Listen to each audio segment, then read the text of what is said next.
लोहा खंदार असम्बली हलके से रुकन असम्बली प्रताप राव पाटिल चिखलीकर के यौम पैदाइश के मौके पर नांदेड़ में मुख्तलिफ तकरीबात का अहतमाम किया जा रहा है। नांदेड़ बल्दिया उज़्मा के साबिक़ कारपोरेटर अब्दुल मुक़ीत ने अपने सैकड़ों कारकुनान के हमरा MLA प्रताप राव पाटिल चिखलीकर की रिहाइशगाह पहुंचकर इन्हें मुबारकबाद पेश की, साथ ही शालपोशी और गुलपोशी भी की। साबिक़ कारपोरेटर अब्दुल मुक़ीत ने MLA प्रताप राव पाटिल चिखलीकर की लंबी उम्र और वज़ारती ओहदा दिए जाने के लिए नेक तमन्नाओं का इजहार किया।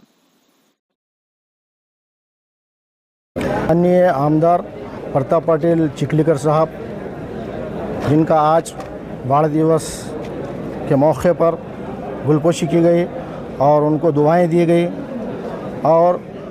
इसी बाढ़ दिवस के मौके पर मैं भी उनको मुबारकबाद पेश करता हूं और उनके परिवार को भी मुबारकबाद पेश करता हूं। और इसी के साथ साथ नांदेड़ शहर में नहीं बल्कि खंदार के इलाके में भी और नांदेड़ शहर में मुख्तलिफ़ किस्म के प्रोग्राम लिए जा रहे हैं, जैसा कि दवाओं का दवाखाने में दवाओं की तकसीम है,